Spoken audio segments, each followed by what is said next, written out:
if that stimulus can convince the market as a whole, and more specifically banks, to begin lending more, that'll be quite inflationary, and that's great for the precious metals. They do best in an inflationary environment. Sure. I think that's where we're headed. Hello, everyone, and welcome into CrushTheStreet.com.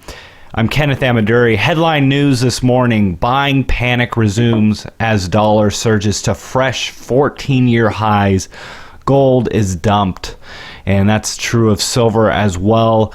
And we've been literally watching the markets all day, wondering if the Dow Jones would hit 20,000 officially. We're just below that as we speak, and we've hit a high today of actually 19,987. And that's still the high.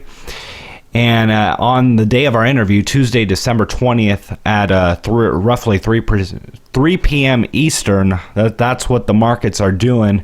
Investors are exiting bonds. Once again, precious metals are getting slammed. And, of course, the dollar index is now at 103. Gold is down 1% for the day, hitting a low of $11.27, and silver currently is above $16, but went as low today as $15.67. And to discuss with me these markets, I brought on the show Chris Machese of the Morgan Report, expert on the markets, expert on precious metals, and I want to get his take on what is going on in these volatile sectors here. So, Chris, thanks for joining me.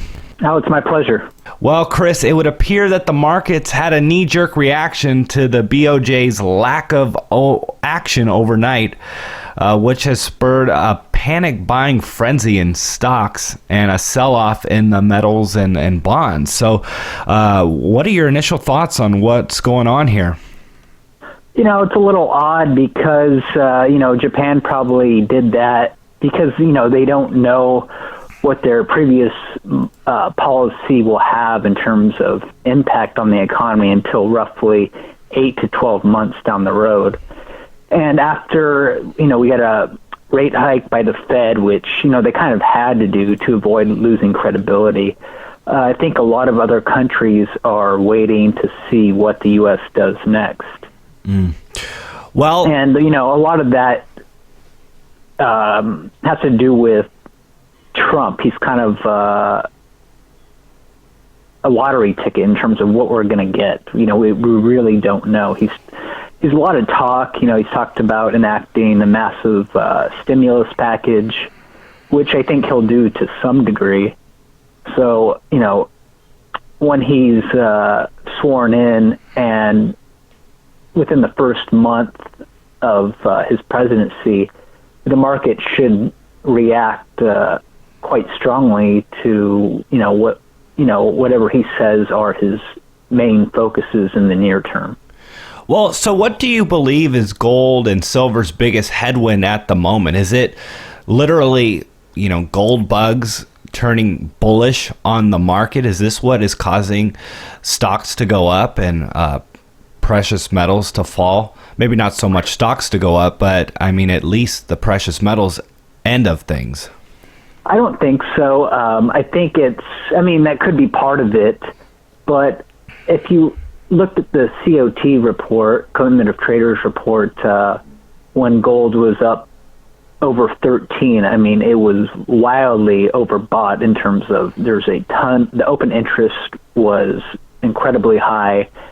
There was a lot of speculative positions, and, now a lot of investors wanted to lock in the gains they had, and a lot of computers are getting programmed on stop losses. So I think that perpetuated the effect of gold coming back from 1350 or so, or over 1350. So it will probably be around 1050 when it bottoms. This is my opinion looking at the charts, probably in January. It'll probably make a double bottom. Wow. So there's no real support, between here and 1050. So, we'll see what happens. Wow. So, I mean, you don't necessarily think it's oversold yet in terms of what we're seeing at the moment? Because I think we could get another $50-$80 down. I mean, I think I'm quite confident the 1050 will hold, and I think we'll probably hit that on an intraday spike low, probably from 1065 to 1070 down to 1058 or around that level, and probably back up. So I don't see it trading around the 1050 level for long. Mm-hmm. Just intraday. What about silver? It's at around $16 at the moment. What did the charts look like for silver, and where do you see silver potentially going? So silver is looking better than gold. You can also see that by the gold to silver ratio now compared to when they were at these same prices, say, earlier in the year or last year. It was closer to 81. Now it's, a little under 71 to 1. And it looks like silver has support around 15.25. We'll see if that can hold. If it breaks, we'll probably make a double bottom in silver as well, but I don't think it will. Again, because of what I just outlined. We'll have to see what the mining stocks do as well, because typically they're leading indicators. So if we start seeing them move up mid-January or around the time it bottoms, that could be a great indicator that we're going up from that point on. Do you see silver doing better because of its industrial component and the bullish indicators or the bullish sentiment that is surrounding the Trump election and, the forward-looking anticipation of a strong economy going forward? That's part of the reason, but I think a bigger part is that we've already resumed the bull market in the precious metals, and we're just backfilling right now.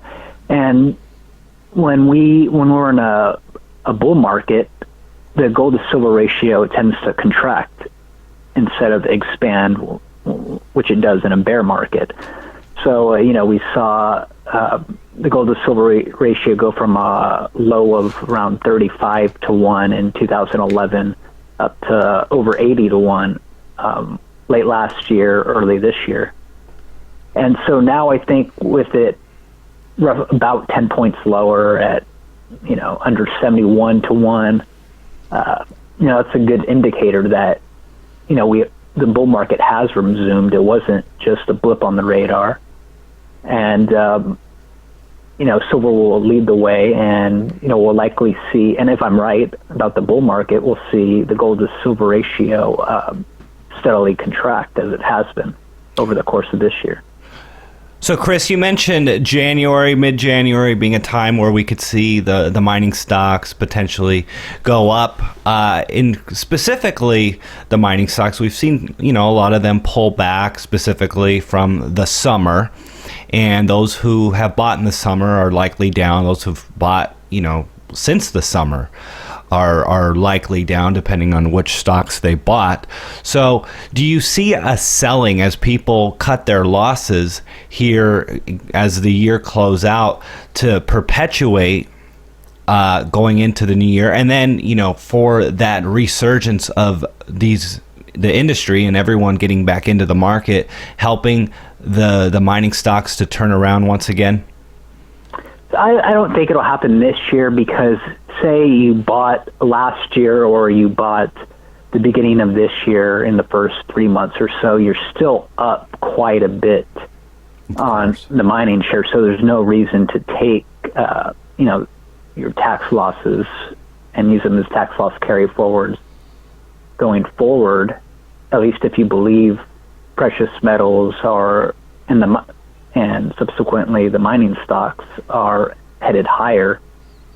So I don't see that as has been the case the last several years. Although, those who bought in the summer or around that time period, will be taking those tax losses.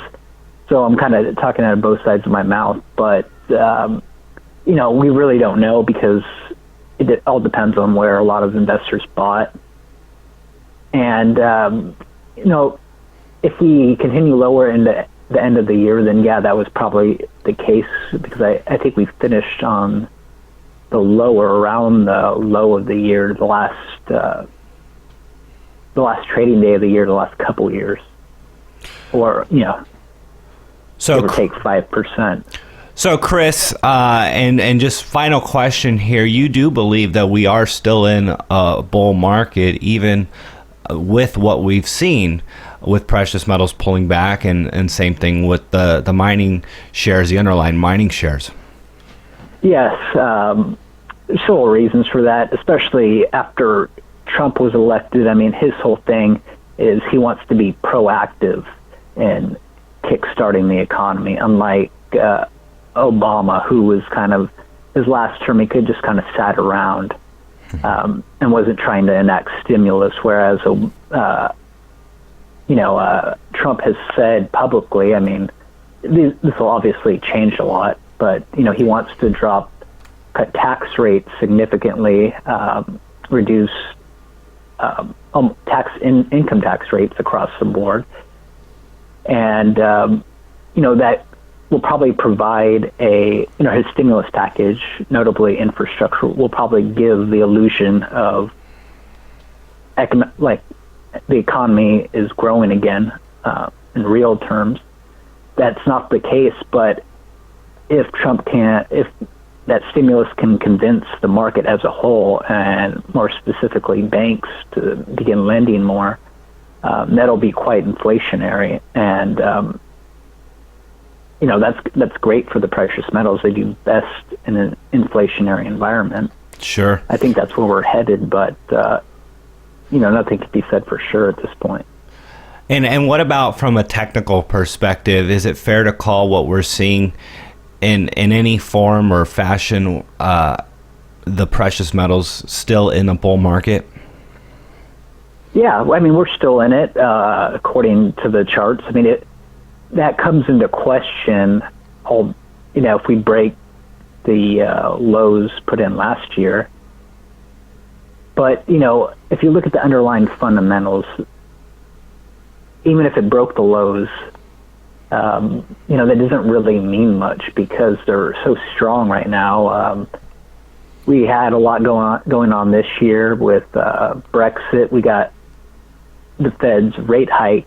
We saw the impact of their raise from last year. I mean, economic data points have been so meager across the board, even though, they're very heavily massaged by the government, with seasonal adjusting, and even inflation, that's starting to pick up.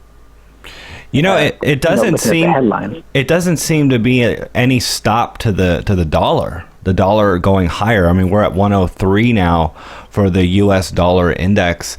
Is this going to be a constant headwind for precious metals if we continue to see a strong dollar in the global markets?